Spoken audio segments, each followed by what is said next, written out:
اعوذ باللہ من الشیطان الرجیم بسم اللہ الرحمن الرحیم وَاتْلُو آپ پڑھیے۔ اللہ تعالیٰ نبی صلی اللہ علیہ وسلم سے فرما رہے ہیں کہ آپ ان کو پڑھ کے سنائیں علیہم ان پر نبأ خبر اب نئی دو بیٹوں کی آدم علیہ السلام کے دو بیٹوں کی خبر بالحقی جو کہ سچی خبر ہے۔ اس قربا جب قربانی مانگی قربانن قربانی فتقبلا تو قبول کر لی گئی من احدہما ان دونوں میں سے ایک کی ولن یتقبل اور نہیں قبول کی گئی من الآخر دوسرے سے۔ قالا تو اس نے کہا لا اقتلنک میں تمہیں ضرور قتل کروں گا۔ تو یہاں پہ ایک واقعہ بتایا گیا ہے آدم علیہ السلام کے بیٹے کا۔ کیا واقعہ بتایا گیا ہے کہ آدم علیہ السلام کے دو بیٹوں کا واقعہ ہے یہاں پہ کہ آدم علیہ السلام کو جب اللہ تعالیٰ نے دنیا میں بھیجا آگے انسانیت کا سلسلہ جو تھا وہ چلانا تھا تو وہ کیسے چلانا تھا؟ اماں ہوا سے اور آدم علیہ السلام سے۔ ان کی جو اولاد پیدا ہوئی ان کے جو پہلے بچے پیدا ہوئے پہلے حمل سے جو بچے پیدا ہوئے ان کی شادیاں کیسے ہوئی تھی کیسے اولاد کا سلسلہ چلا تھا یہ بتایا گیا ہے کہ ان کے جو پہلی دفعہ بچے پیدا ہوئے تو بچے پیدا ہوتے تھے ایک بیٹا اور ایک بیٹی پیدا ہوتی تھی۔ پہلے حمل سے ایک بیٹا اور ایک بیٹی پیدا ہوئی اور جو دوسرے حمل سے پیدا ہوئے یعنی جو بعد میں پیدا ہوئے تو وہ بھی بیٹا اور بیٹی پیدا ہوئے۔ اب کیا تھا پہلے حمل کا جو بیٹا اور بیٹی تھے ان کا نکاح ہونا تھا دوسرے حمل کے سے، ٹھیک ہے نا؟ تو اب کیا تھا کہ واقعہ یہ ہے کہ دو بھائی تھے یہ حابیل اور قابیل۔ حابیل جو تھا اس کے ساتھ جو پیدا ہونے والی لڑکی جو تھی وہ بدصورت تھی یعنی شکل و صورت کی اتنی اچھی نہیں تھی، ٹھیک ہے؟ اللہ تعالیٰ نے ہر انسان کو مختلف شکل کا پیدا کیا، کسی کو اللہ نے خوبصورت بنا دیا کسی کو اللہ نے بدصورت بنا دیا، یہ ساری آزمائشیں ہیں۔ اب حابیل کے ساتھ پیدا ہونے والی جو لڑکی تھی وہ اتنی خوبصورت نہیں تھی۔ جو دوسرا بھائی تھا قابیل اس کے ساتھ جو لڑکی پیدا ہوئی جو اس کی بہن پیدا ہوئی وہ تھی خوبصورت۔ اب جو حابیل کی جو شادی تھی وہ کس سے ہونی تھی؟ قابیل کی بہن کے ساتھ، ایسے نکاح ہونا تھا نا۔ اب قابیل اپنی بہن کے ساتھ نکاح نہیں کر سکتا تھا، نکاح کیسے ہونا تھا؟ پہلے حمل کے بچوں کا دوسرے حمل کے بچوں کے ساتھ نکاح ہونا تھا۔ حابیل کا نکاح ہونا تھا قابیل کی بہن کے ساتھ، قابیل کا نکاح ہونا تھا حابیل کی بہن کے ساتھ۔ لیکن قابیل نے کہا آدم علیہ السلام کا جو دوسرا بیٹا تھا قابیل اس نے کہا کہ بھائی میں تو اس کے ساتھ نکاح نہیں کروں گا، میں تو اپنے ساتھ پیدا ہونے والی کے ساتھ نکاح کروں گا۔ تو وہ تو اس کی بہن تھی اس سے نکاح کرنا جائز نہیں تھا۔ تو یہ یہاں تک کہ یہ بات اتنی بڑی کہ آدم علیہ السلام نے بھی سمجھایا کہ دیکھو یہ تمہاری بہن ہے اس کے ساتھ تمہارا نکاح نہیں ہو سکتا، لیکن وہ بے ضد تھا کہ میں نے اس کے ساتھ ہی نکاح کرنا ہے۔ اس زمانے میں کیا تھا؟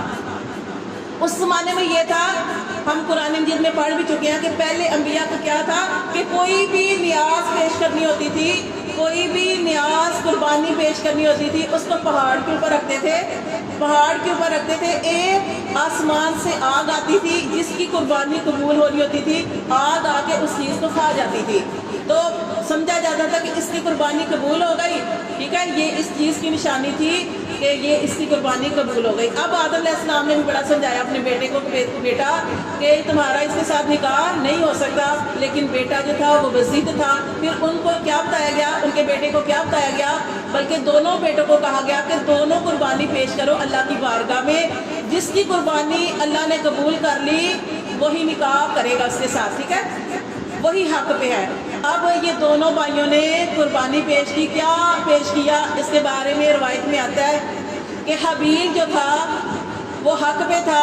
حابیل نے کیا کیا اس نے عمدہ سب سے بہترین چیز دمبا اعلیٰ نسل کا دمبا وہ پہاڑ کے اوپر رکھا قربانی کے لیے۔ اور جو اس کا دوسرا بھائی تھا قابیل، یہ بھی سوچے ہم کتنی بخیلی کرتے ہیں جب آپ کو کسی چیز کے بارے میں کہا جاتا ہے کہ آپ نے اللہ کی راہ میں دینا ہے، کتنا بخل کرتے ہیں کتنی بخیلی کرتے ہیں، اللہ کے رستے میں دینا ہے اور کیا دے رہے ہیں۔ قابیل نے کیا دیا؟ قابیل نے گندم کی ایک بالی، سوچیں بھائی نے کیا دیا، حابیل نے کیا دیا؟ ایک اعلیٰ نسل کا دمبا پہاڑ کے اوپر رکھا قربانی کے لیے، اور قابیل نے کیا دیا؟ اپنے گندم کی ایک بالی وہ پیش کی۔ بہرحال اللہ کو یہ بھی نہیں ہے اللہ تعالیٰ نے کس کی قربانی کو قبول کرنا تھا؟ آپ سارے جانتے ہیں کس کی؟ حابیل کی، کیونکہ حابیل حق پہ تھا، وہ کہہ رہا تھا کہ اپنی بہن سے نکاح نہیں کر سکتے، لیکن قابیل جو تھا وہ کہہ رہا تھا کہ میں نے اس کے ساتھ نکاح نہیں کرنا، یہ بدصورت ہے، حابیل کے ساتھ پیدا ہونے والی، میں نے اپنے ساتھ پیدا ہونے والی کے ساتھ نکاح کرنا ہے۔ قربانی پیش کی، آسمان سے آگ آئی، حابیل کی قربانی جو تھی وہ اس کو آگ نے آ کے کھا لیا، اور یہ سب کو پتہ چل گیا کہ جو قابیل ہے وہ جو ہے وہ ٹھیک نہیں ہے، حابیل جو ہے حق پہ ہے اور اس کی قربانی اللہ نے قبول کر لی ہے۔ اب چاہیے تو یہ تھا کہ وہ اس بات کو سمجھ جاتا، لیکن وہ کیا ہوا نا، جیسے ہم نے پڑھا نا کہ دل اور سخت ہو جاتے ہیں، اس کا دل اور سخت ہو گیا اور اس کے دل میں حسد پیدا ہو گیا، حسد پیدا ہو گیا کہ میرے بھائی کی قربانی قبول ہوگی، میری قربانی جو ہے قبول نہیں ہوئی۔ تو پھر کیا ہوا، اس نے کیا کیا، اس نے کہا کہ میں ضرور اپنے بھائی کو قتل کر دوں گا، دنیا میں پہلا قتل ہے۔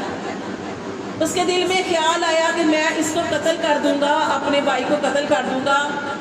آگے اس کے اندر ہی واقعہ پڑھتے ہیں پھر تو دیکھیں یہاں پہ یہی بتایا گیا ہے کہ آدم علیہ السلام کے بیٹوں کی سچی خبر اس کروا جب قربانی مانگی، قربانی فتقبلا قبول ہو گئی، من احدہما ان دونوں میں سے ایک کی، ولن یتقبل اور نہیں قبول ہوئی، من الآخر دوسرے کی، قالا جس کی قربانی قبول نہیں ہوئی وہ کون تھا؟ قابیل۔ اس نے کہا لأقتلنک میں ضرور تمہیں قتل کروں گا، قالا کس نے کہا؟ حابیل نے کہا انما بے شک اللہ یتقبل اللہ کہ بے شک اللہ قبول کرتا ہے من المتقین پرہیزگاروں سے، کہ جو حق پہ ہو، جو پرہیزگاری کرنے والا ہو، جو اللہ سے ڈرنے والا ہو، اللہ اس کی قربانی کو قبول کرتا ہے۔ پھر اس نے کیا کہا، جب اس کے بھائی نے کہا تھا نا میں تمہیں قتل کر دوں گا، تو دیکھیں جو حابیل تھا اس نے کہا لئن البتہ اگر وسطتا اگر تو میری طرف ہاتھ بڑھائے گا، الیہ میری طرف، یادا کا اپنے ہاتھ کو، لتقتلانی کہ تو مجھے قتل کرے، ما انا تو میں نہیں ہوں گا، بباسطی پھیلانے والا، یادیا اپنے ہاتھ کو، الیہ کا تیری طرف، لأقتلک تاکہ میں تجھے قتل کروں۔ دیکھیں وہ کیا کہہ رہا ہے، وہ کہہ رہا ہے اپنے اس کے بھائی نے کہا تھا، قابیل نے کہا کہ میں ضرور تجھے قتل کر دوں گا، حابیل نے کہا کہ اگر تو میری طرف ہاتھ بڑھائے گا مجھے قتل کرنے کے لیے، میں ہاتھ نہیں بڑھاؤں گا تیری طرف تجھے قتل کرنے کے لیے، یہ کہا جا رہا ہے۔ کیوں وہ کہہ رہا ہے کہ انی، اس لیے وہ کہہ رہا ہے کہ انی، حابیل کہہ رہا ہے انی اخاف اللہ میں اللہ سے ڈرتا ہوں، رب العالمین جو رب ہے سارے جہان والوں کا۔ حابیل نے کہا کہ تو مجھے قتل کرنا چاہتا ہے تو قتل کر، میں تجھے قتل نہیں کروں گا۔ اس نے کوئی نیت نہیں کی، جیسے میں نے آپ کو پہلے ایک حدیث بتائی تھی کہ آپ صلی اللہ علیہ وآلہ وسلم کی حدیث کا مفہوم ہے کہ دو آدمی آپس میں لڑتے ہیں اور دونوں جہنم میں جائیں گے، ایک قاتل ہے ایک مقتول ہے۔ صحابہ کرام نے فرمایا اللہ کے رسول قاتل کی سمجھ آتی ہے کہ اس نے قتل کیا وہ جہنم میں جائے گا، مقتول کیوں جہنم میں جائے گا؟ اس کی وجہ آپ نے فرمایا اس لیے کہ مقتول کی نیت بھی اس کو قتل کرنے کی تھی۔ تو کیا کس چیز کے اوپر بات آ گئی؟ نیت کے اوپر۔ جیسی نیت ہوگی ویسا اللہ جزا سزا دے گا۔ اب اس کی کیا نیت تھی دوسرے بھائی کی جو فوت ہو گیا؟ یہاں پہ جو ہم واقعہ پڑھے اس میں دوسرے بھائی کی کیا نیت تھی؟ حابیل کی۔ اس نے کیا کہا؟ قرآن میں اللہ تعالیٰ نے فرما دیا کہ میں تمہیں قتل نہیں کروں گا، اگر تو یعنی اس نے تو نیت کر لی نا قابیل نے کہ میں تجھے قتل کروں گا، دوسرے بھائی نے کہا میں تجھے قتل نہیں کروں گا، کیونکہ اللہ نیت کے اوپر بھی جزا سزا دیتی ہے۔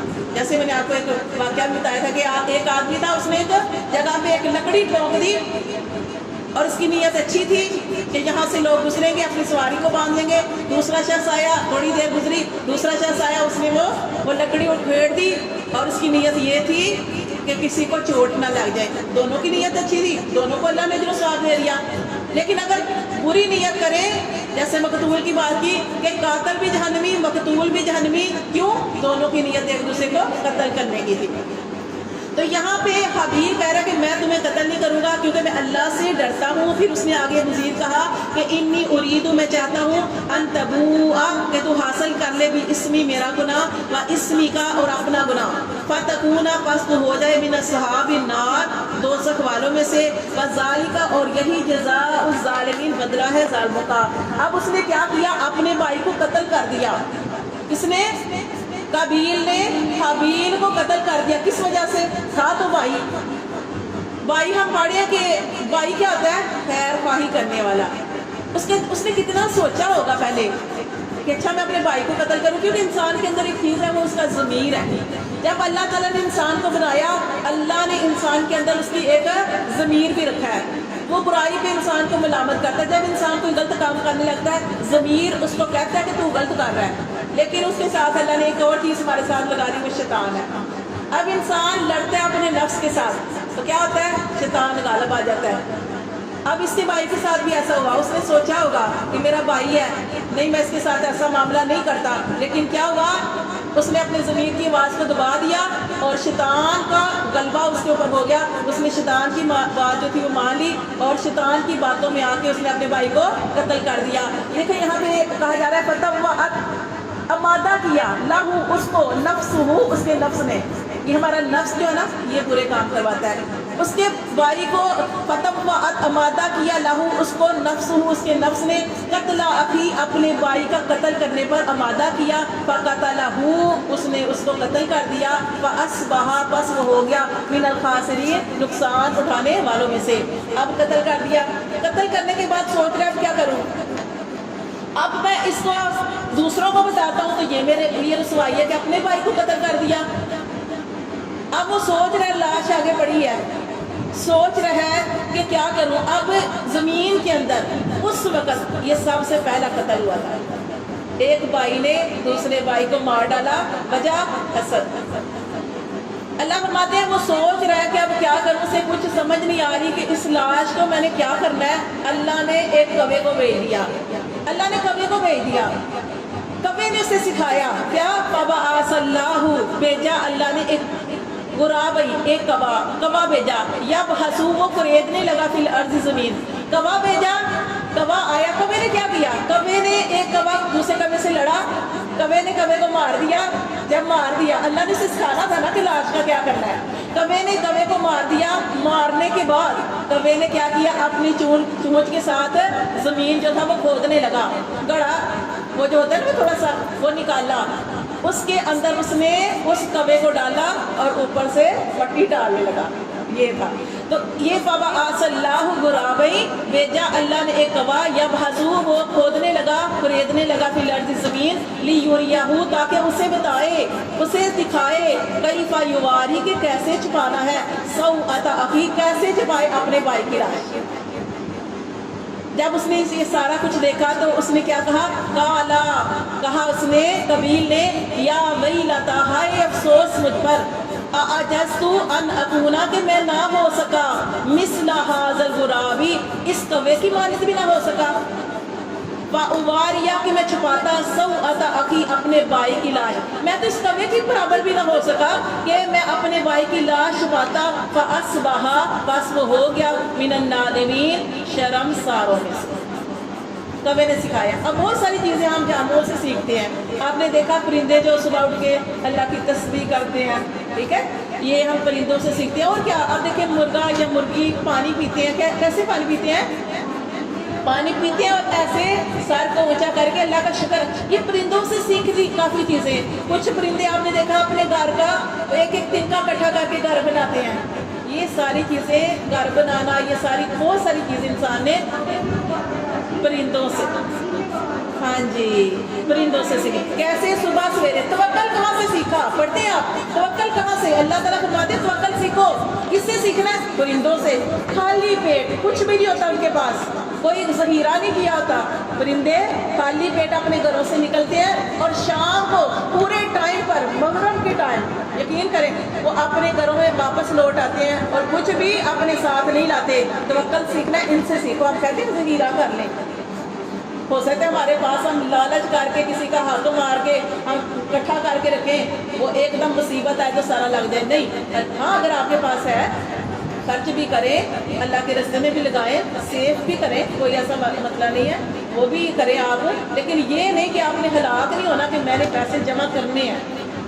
آپ کی ضروریات پوری ہو رہی ہیں، آپ کے پاس آپ کو کھانے، آج کل اتنی مہنگائی کا دور ہے، اچھا کھانے پینے کے لیے مل رہا ہے. یقین کریں آج میں کتنا وہ شکر کر رہی تھی نا، ہم اپنے شوہروں سے کہہ دیتے ہیں کہ ہمیں بس یہ چاہیے تو وہ سارا کچھ لا دیتے ہیں.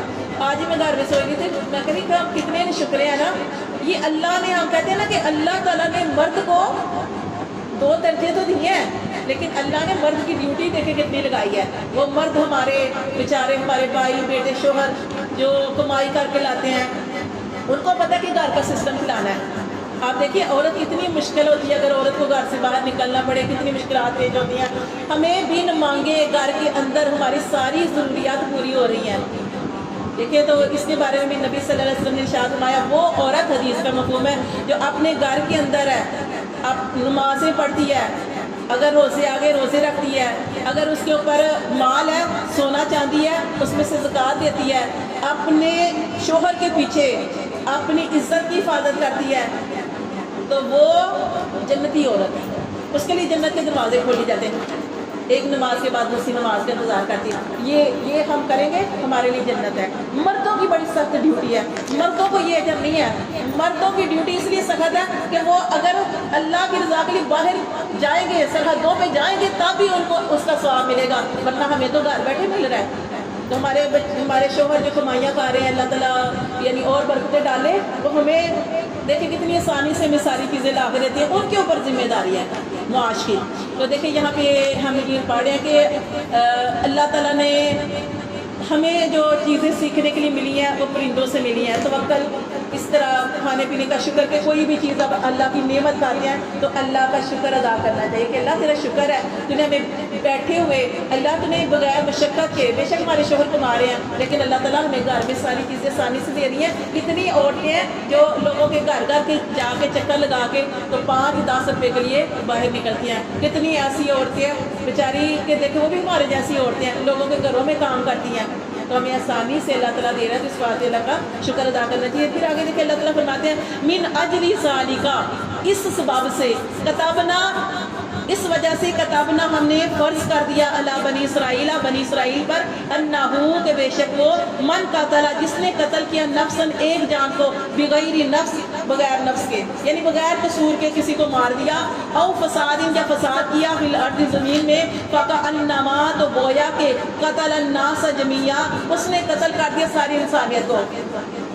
اب سوچیں کہ جو برائی کو ایجاد کرتا ہے, جو برائی کو ایجاد کرتا ہے, ساری حدیث میں کیا تھا, حدیث کا مفہوم ہے روایت بیان کاری کے یہ جو قتل ہوا تھا نا, قبیل نے قتل کیا تھا, اس کے بعد جتنے بھی قتل ہوئے ساری قیامت تک جتنے بھی قتل ہوتے رہیں گے, ان سارے قتلوں کا گناہ آدم علیہ السلام کے اس بیٹے کو جاتا رہے گا, اس نے قتل ایجاد کیا. اسی طرح کوئی نیکی کرتا ہے تو جو بھی نیکی کرتا ہے اس کو اس کا اجر و ثواب ملتا ہے. تو یہ دیکھیں اللہ تعالیٰ فرماتے ہیں کسی ایک جان کو قتل کرنا ایسے یہ ساری انسانیت کا قتل ہے. اللہ فرماتے ہیں ومن احیاہا, اور جس نے زندہ رکھا کسی کو, فکأنما تو گویا احیا الناس جمیعا اس نے زندہ رکھا ساری انسانیت کو. دیکھیں کوئی ڈوب رہا ہے آپ اس کو بچا دیتے ہیں, کتنا دل خوش ہوتا ہے کہ آپ کی وجہ سے فلاں بچ گیا. کوئی آگ میں جل رہا ہے آپ اس کو بچا دیتے ہیں, ایک کو زندہ نہیں کیا. اللہ کہتے ہیں گویا اس نے ساری انسانیت کو زندہ کیا. وَلَقَدْ البتہ تحقیق جاءتہم, آئی ان کے پاس رسولنا, آئے ان کے پاس ہمارے رسول بالبینات واضح نشانیاں لے کر, ثم پھر انا بے شک کثیرا زیادہ منہم ان میں سے, بعد ذالک اس کے بعد, فی الارض زمین میں, لمسرفون اس کے باوجود بھی زمین کے اندر لوگ مسرفون حد سے بڑھنے والے, زیادتی کرنے والے ہیں. اچھا یہاں پہ ایک اور بات آپ کو بتانے کا, دیکھیں آسمان سے قربانی آتی تھی, آگ آتی تھی, قربانی کوئی بھی قربانی ہوتی تھی تو وہ دیکھیں وہ اس کو پہاڑ کے اوپر رکھتے تھے, آگ آتی تھی کھا جاتی تھی. اب دبا تھا اس کو آگ آئی تو کھا گئی. قبیل کی قربانی اسی طرح رہی. نبی صلی اللہ علیہ وآلہ وسلم نے ارشاد فرمایا, آپ کو یاد ہے حدیث, کہ میرے لیے 5 چیزیں حلال کر دی گئی. کیا کیا آپ نے فرمایا میرے لیے میرا روب, آپ صلی اللہ علیہ وسلم نے فرمایا میرا روب 1 مہینے کی دوری سے کافروں کے دلوں میں ڈال دیا گیا. وہ ہم نے پڑھا تھا نا ایک, وہ تو آپ صلی اللہ علیہ وسلم سوئے ہوئے تھے, ایک آدمی آیا, آپ صلی اللہ علیہ وسلم نے اپنی تلوار درخت کے ساتھ لٹکائی ہوئی تھی, ایک شخص آیا, اس نے تلوار پکڑ لی, محمد صلی اللہ علیہ وسلم کی تلوار پکڑ لی. تلوار پکڑ کے وہ کیا کہنے لگا, محمد صلی اللہ علیہ وسلم سوئے ہوئے تھے, نبی کریم سوئے ہوئے تھے, انہوں نے کہا, اس آدمی نے کہا کہ آپ کو مجھ سے کون بچائے گا. نبی صلی اللہ علیہ وسلم بیدار ہوئے, انہوں نے کہا اللہ, بس اللہ کا ہے. تلوار اس کے ہاتھ سے گر گئی.